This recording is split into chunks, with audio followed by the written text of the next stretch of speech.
Her face shouldn't have been there. Arthur's trembling hands nearly dropped the photograph as he pulled it from the old drawer, the smell of dust and turpentine filling his lungs. The picture was yellowed and warped, tucked behind a stack of old commissions he'd long forgotten. But in the corner of that glossy square, half hidden by shadow, was his wife, Margaret, smiling beside three men he had painted countless times in his studio: the mayor, the police chief, and the factory owner, men who had stood beside him at her funeral, hands pressed to their chests, mouthing sympathy.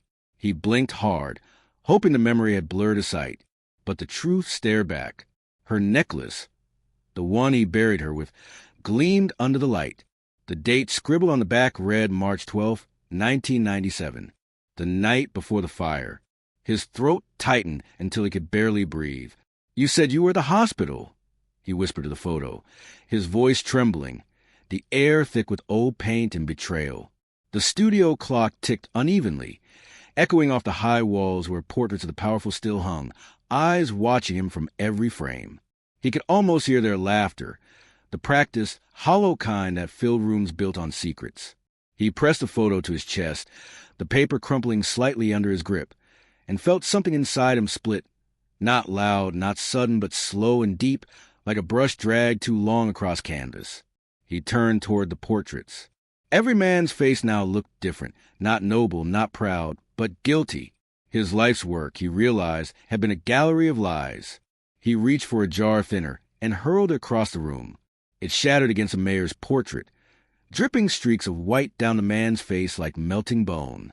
The smell of solvent burned the air.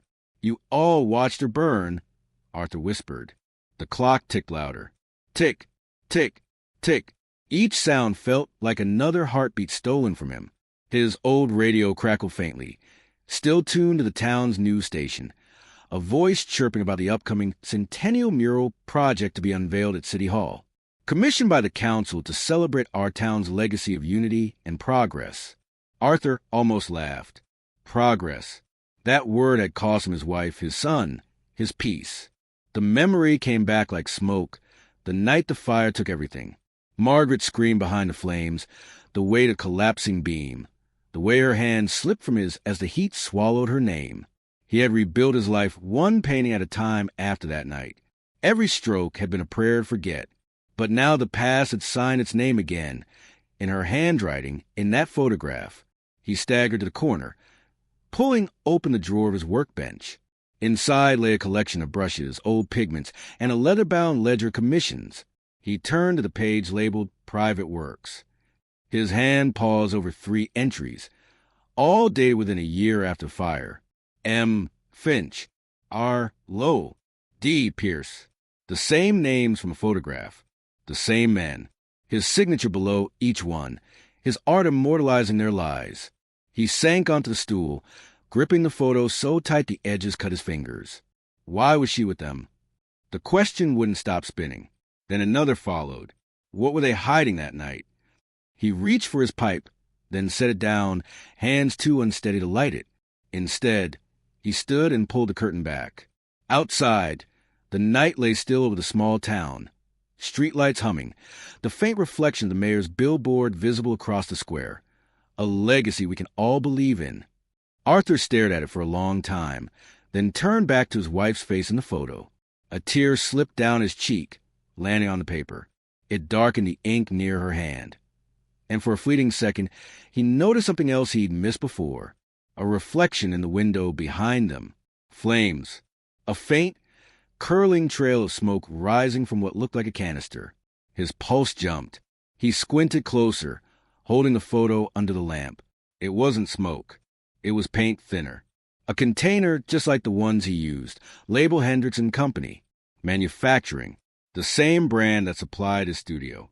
The same factory that exploded the night she died.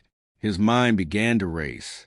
Hendricks and Company was owned by Lowell, one of the men in the picture.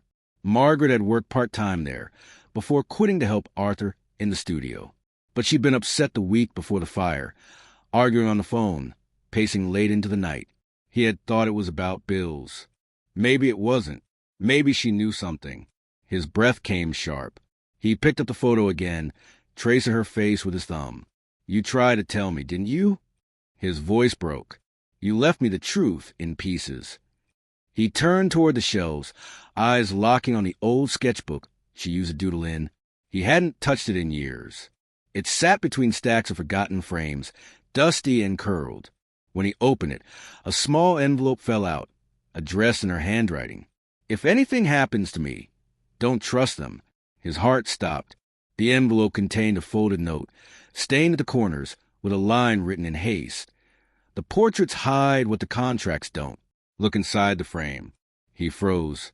Then, with trembling urgency, he pulled the painting of Mayor Finch from the wall. The backboard creaked as he loosened the nails and peeled it open. Inside, taped to the inner frame, was a single document, brittle but legible. Hazardous disposal contract, confidential. The signatures gleamed faintly under the lamp. Finch, Lowell, Pierce. And beneath them, Margaret Hale, witness. His vision blurred. His wife had been their witness. She tried to expose them, and they'd silence her in fire. He pressed his forehead to the frame, his breath breaking into a quiet sob. You were right, my love, he whispered. You always were. The clock struck midnight behind him, each chime echoing like a countdown. He looked up at the ruined portrait, the white streaks cutting across Finch's painted grin. You killed her, he said softly, almost calm now. But I'll paint you again, this time the way you deserve to be remembered. He placed the photograph beside his easel, turned the canvas, and began mixing new colors, dark, heavy, unyielding. With the first stroke, his silence ended. You want me to paint them again? Arthur's voice carried a quiet disbelief, the kind that barely masked the storm beneath. The councilman across the table smiled, not noticing the tremor in Arthur's hand as he folded the official letter. It's a great honor, the man said, his tone rehearsed. The mayor insisted. The Centennial Hall mural, a grand tribute to our town's legacy. You're the obvious choice. Arthur's eyes lingered on the list of names. Finch, Lowell, Pierce. The same 3 signatures that had once sealed his wife's death into silence. He forced a thin smile. Yes, he said softly. I suppose I am. The man left soon after, promising a generous advance in recognition, the kind Arthur hadn't cared for in years. The door clicked shut, leaving him alone with a ghost that had just been invited back into his life. He stood for a long moment, staring at the blank canvas leaning against the wall. His fingers brushed the surface like one might touch a tombstone. You wanted the truth in paint, Margaret, he whispered. Let's see how they like it. The following morning, the town hall smelled of polish and ambition. Reporters circled, cameras flashed, and politicians exchanged handshakes like confessions. Arthur sat silently in the corner, sketchbook open, observing. The men laughed with the easy confidence of those who'd never been caught. Finch slapped Pierce's back, grinning. Make sure he gets my good side, he said, pointing toward Arthur, who pretended not to hear. His pencil glided across paper, jawlines, shadows, the subtle slant of mouth pretending to care. But beneath those strokes, something else took shape. He mapped their lives. The way Finch's hand lingered too long in a handshake, the faint twitch in Pierce's eye when the word fire came up, the quiet stiffness in Lowell's smile whenever someone mentioned Margaret's name. Arthur cataloged them all. Every nervous movement was a confession waiting to be drawn. At night, his studio became a confessional. The sketches turned into studies, each one darker than the last. The mayor's face melted beneath layers of crimson glaze. The police chief's smile warped under streaks of ochre. He painted until his fingers cramped and his eyes burned. The walls seemed to close in around him, whispering the names of the dead. Sometimes he thought he heard Margaret's voice among them, gentle but firm. Don't let them forget me. He didn't intend to. Weeks passed. The mural grew across the vast wall of the new Centennial Hall, a towering composition of civic pride, depicting a century of progress. At its center stood the 3 men, the heroes of the town, surrounded by families, workers, and fields of gold. But Arthur's brush told a different story. Hidden in the folds of fabric, in the shadows of their eyes, in the texture of the brick and sky, he buried clues, brushstrokes that formed words only visible in certain light. Greed, fire, Witness. No one saw it yet, but the truth was there, waiting for the right illumination. During one of the sessions, Lowell approached him, his tone casual but eyes sharp. "It's good to see you working again, Arthur. Brings back old times, doesn't it?" Arthur didn't look up. "Yes," he said. "Old times have a way of coming back when you least expect them." Lowell's smile faltered. "Well, don't overdo it. You're not young anymore." "Neither are you," Arthur replied, his voice calm, almost kind. "But we all age differently, don't we? Some of us rot faster than others." Lowell blinked, uncertain whether to take it as a joke. He walked away without replying. At home, Arthur studied the photograph again. Margaret's eyes still glimmered despite the decades between them. He placed the photo beside his palette and began mixing colors. Deep browns, burnt umber, a faint trace of silver. The hues of decay and time. Every night he painted, the mural seemed to breathe with more life, as if the wall itself knew it was being turned against its keepers. He didn't paint vengeance. He painted truth disguised as art. And with each layer, he felt Margaret's presence growing stronger, guiding his hand, whispering what he already knew. Justice doesn't shout. It waits. One evening, as he cleaned his brushes, the door creaked open. A small figure stepped inside, Lena, the journalist intern who covered local art stories. "Mr. Hale?" she asked nervously. "I was told you might let me see your progress. My editor says the town's mural could make a great feature." Arthur hesitated. Then he nodded. "You can look, but not too closely yet. It's still breathing." She laughed awkwardly, but followed him to the covered wall. He pulled the sheet back just enough for her to glimpse the figures. "It's beautiful," she whispered. "They look so real." "They are," Arthur said quietly. "Too real." Her eyes moved along the faces. "You've painted something in their eyes," she said, leaning closer. "It's like they're hiding something." Arthur smiled faintly. "They are." She frowned. "What?" He turned away, picking up a rag. "Everything." After she left, he locked the studio door and stood before the mural again. Under the dim light, the hidden text glowed faintly beneath the layers of varnish. He ran a finger over Finch's painted hand, the same hand that had signed Margaret's death warrant. "You wanted me to celebrate your legacy," he whispered. "I'll do better. I'll make it eternal." The paintbrush trembled in his grip as he added one last line beneath their feet, invisible under ordinary light, but sharp as truth under ultraviolet. They built this town on ashes. The next morning, he met the mayor and the council to present the progress. Cameras flashed, questions flew, and Finch clapped his shoulder like an old friend.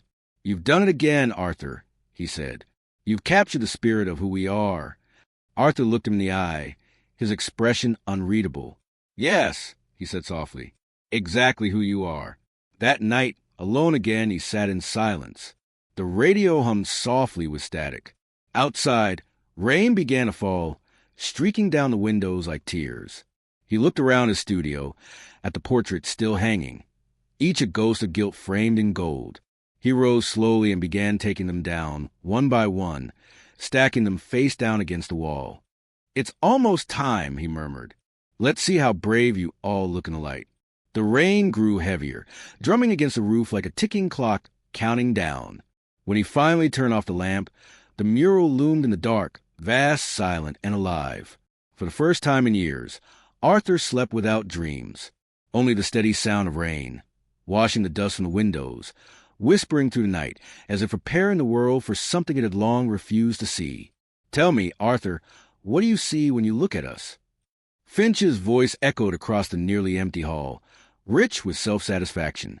Arthur didn't look up from his easel. His hand moved slowly, deliberately, dragging the brush through crimson pigment that looked too much like blood under the lights. "I see exactly what you show me," he said quietly. "And what's that?" The mayor pressed, chuckling. Arthur's eyes flicked up, meeting his reflection in the polished brass frame across the room. "Masks," he said flatly. "Beautifully made ones." Finch laughed it off, slapping Pierce on the back. "Artists," he scoffed. "Always the poets." But his laughter faltered when Arthur's eyes didn't follow. He just turned back to the canvas. the brush trembling faintly in his hand. When the men left, Arthur stayed, standing before the half-finished mural that sprawled across the wall like a secret waiting to be spoken. Their faces gleamed under the overhead lamps, heroic, noble, flawless, the town's golden suns immortalized in oil. But beneath the sheen, invisible to all but him, lay words carved with precision into each layer of paint.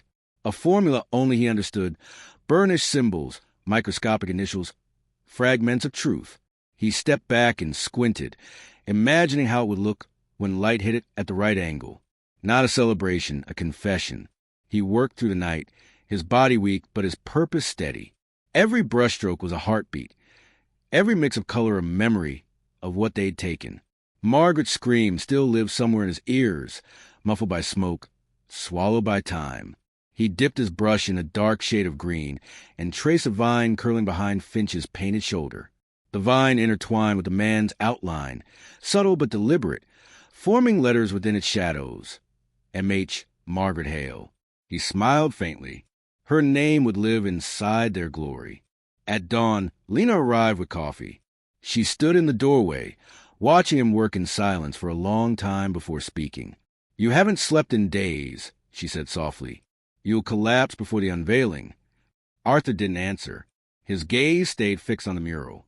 "Do you ever wonder," he said finally, "if paint remembers what it covers?"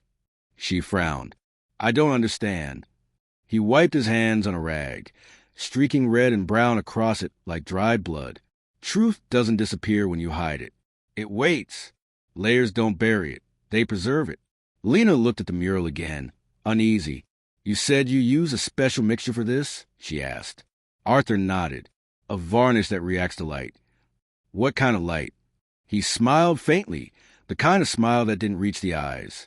The kind no one expects during a celebration. That night, the storm rolled in. Wind rattled the windows of his small studio, carrying the scent of rain and old varnish. Arthur sat at his desk, the photograph of Margaret propped beside a small lamp. He opened his journal, the one he hadn't touched since the fire, and began to write. They took everything but her truth. Tomorrow, they'll see what they buried in her ashes. His pen trembled, blotting the page with ink. But he didn't stop. For every line he wrote, he remembered something new. Her laughter, her hands covered in sawdust from his frames, the way she used to hum while mixing his paints. When he finished, he sealed the page inside an envelope and tucked it behind her photograph. "You'll see it through me," he whispered. The unveiling approached like a storm of its own. Invitations were sent, speeches written, photographers booked. The town buzzed with pride. The papers called it a timeless tribute to legacy. None of them knew that legacy was about to catch fire again. The morning of the event, Arthur dressed in his old suit, the one he had worn to Margaret's funeral. The fabric was faded, the cuffs frayed, but it fit perfectly, as if it had waited for this day. He arrived early, before the guests. The hall was empty except for the mural gleaming under its protective cloth. He stood before it in silence, breathing in the faint scent of oil and old secrets. "It's time," he murmured. Lena arrived soon after, notebook in hand, eyes tired but curious. "You sure you want me here when it happens?" she asked quietly. Arthur looked at her, his expression calm. "You wanted the truth, didn't you? Write it when it breathes." She hesitated. "You make it sound dangerous." He smiled faintly. "It is." As the hall filled, the air grew thick with perfume and false laughter. The mayor strutted to the podium, voice booming. "Tonight, we honor progress, the work of great men, and the artists who brought their story to life." Applause rippled through the crowd. Arthur stood still, hands folded behind his back, eyes on the covered mural. When Finch gestured toward him, he stepped forward, each step slow and deliberate.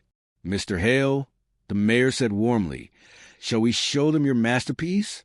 Arthur's voice was quiet but steady. "Let them see what they've made of this town." He pulled the rope. The cloth fell away. Gasps filled the hall. The mural shone in golden light, majestic, awe-inspiring. The men looked like gods, surrounded by rays of painted sunlight. Cameras flashed. Applause erupted. For a moment, it looked like victory. Then the lights dimmed. The technicians adjusted the filters for the planned presentation. As the UV lamps ignited, the mural changed. Beneath the glossy perfection, hidden words began to emerge. Faint at first, then sharp as truth. Letters scrawled across the wall in a burning web of light. Guilt, greed, fire, murder. The audience froze. Gasps turned into murmurs, murmurs into shouts. Finch's face drained of color. "What is this?" he barked. Arthur stood silent, watching as the words grew brighter. Beneath each man's painted face, another message appeared. "You built your empire on her ashes." Lena's pen trembled. Her camera caught everything. The crowd erupted, flashes cutting through the chaos as the mayor stumbled backward, pointing a trembling hand at Arthur. I painted the truth," Arthur interrupted softly. His voice, calm and cold, carried to the hall like a verdict. "You just didn't expect it to shine." Security rushed forward, confusion breaking into panic as reporters shouted, questions overlapping. Arthur turned one last time toward the mural, the words burning beneath the layers he had so carefully built. "You wanted legacy," he whispered. "Now you'll have it." He stepped away as the lights flickered, the storm outside rattling the glass. The audience's noise faded to a hum in his ears, replaced by a single, steady sound. The slow ticking of the hall's antique clock above the mural, each tick echoing the same truth. Time never forgets. When he reached the door, Lena called after him, voice breaking. "What will you do now?" He paused, looking back at the mural one last time, the men's painted faces glowing under the light of their own crimes. "Finish the story," he said. "You know how it ends." Then he stepped into the rain, the door closing behind him with a sound that felt like justice sealing itself shut. "Your work would define this town for a century," the mayor said with a grin that didn't reach his eyes. Arthur didn't respond. He stood before the covered mural, brush still in hand, his shirt cuff streaked with the residue of varnish and secrets. The hall buzzed with voices, applause already prepared. Cameras pointed at a man they believed had immortalized their glory. Finch leaned closer, whispering so only Arthur could hear. "I trust you've done us proud, old friend." Arthur finally turned to him, his voice calm and steady. "I've done exactly what history demanded." Finch chuckled and patted his shoulder. "Good man." But there was something in Arthur's eyes that made him step back, a cold stillness, the kind found only in men who've already buried everything they loved. The hall lights dimmed as the crowd quieted. The announcer took the stage, his tone swelling with ceremony. "Tonight, we honor the artist who gave shape to our legacy, Mr. Arthur Hale." Applause erupted like a storm. Arthur didn't move. He watched the curtain sway in front of his creation, his heartbeat matching the rhythm of the flickering spotlights above. Lena stood near the back, notebook in hand, her pen trembling slightly. She caught Arthur's eye and nodded once. The moment had arrived. Arthur stepped toward the rope. The silence thickened. He looked out over the audience, rows of polished shoes, fake smiles, and empty hands clutching champagne. Then he looked at the front row, Finch, Lowell, Pierce. The men who'd built their empire from ash and lies.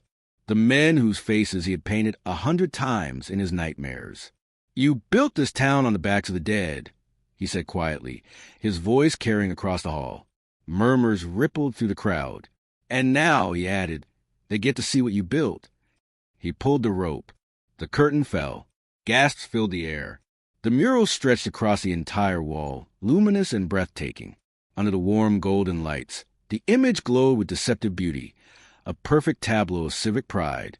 Finch and his partner stood immortalized in oil, heroic under a radiant sky, surrounded by workers, families, and children looking up in admiration. For a heartbeat, silence held the room in awe. Then the lights shifted. As the programmed illumination sequence began, the hall darkened and the blacklight beams engaged, a part of the ceremony meant to dramatize the painting's depth.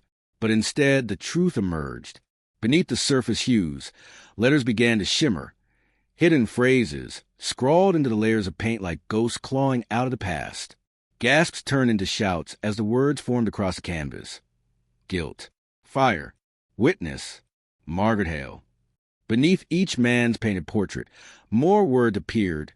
Contracts, dates, signatures, records of the hazardous disposal deal, their crimes written in pigment and varnish. Finch froze, his jaw slack.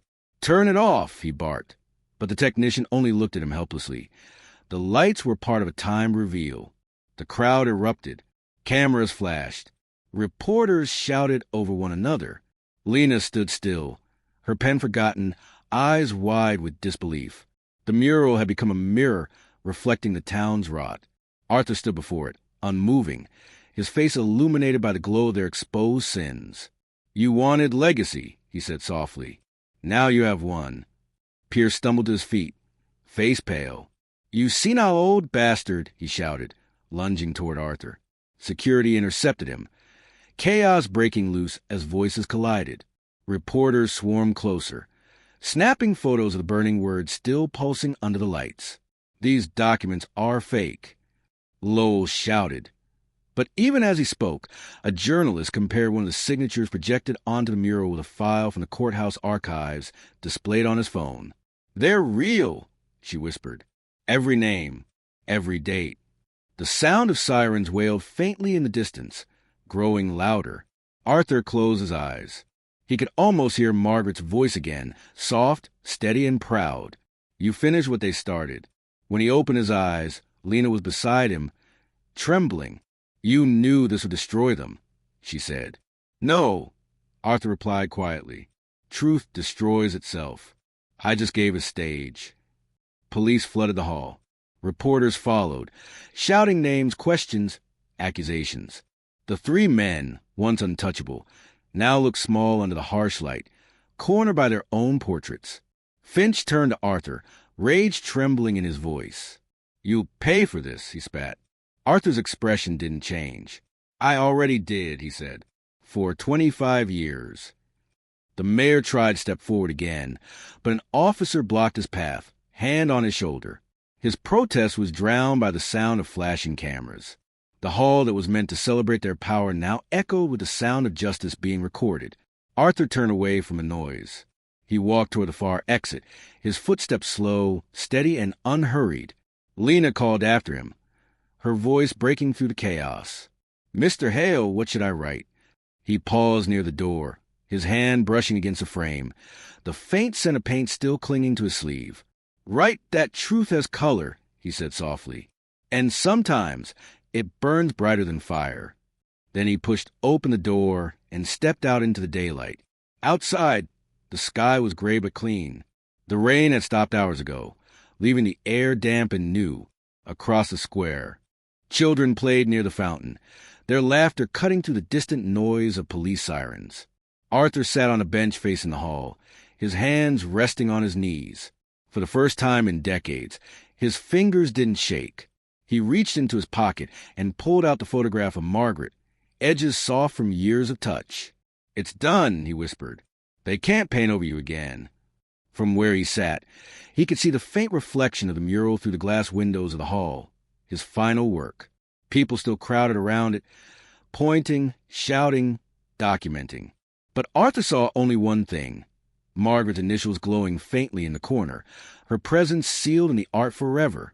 He smiled, small, tired, but real. He stood, adjusting his coat, and began to walk. Each step carried the weight of years being lifted. As he passed the edge of the square, Lena's voice echoed faintly behind him. "Mr. Hale." He didn't turn. The sound of his name fading into the crowd was the only applause he needed. At the corner of the street, the clock tower struck noon. The bells rang across the square, each toll rolling through the air like a heartbeat. Arthur stopped for a moment, listening. The world seemed to breathe differently now, lighter, freer. He looked up at the clock, then down at his paint-stained hands. "Time's finally listening," he murmured. And with that, Arthur Hale, painter, widower, witness, walked out of the frame of his own story, leaving behind not just a mural, but a message etched in light and memory. The truth no longer belonged to him. It belonged to the world. Make sure to like this channel, subscribe, and enjoy the videos.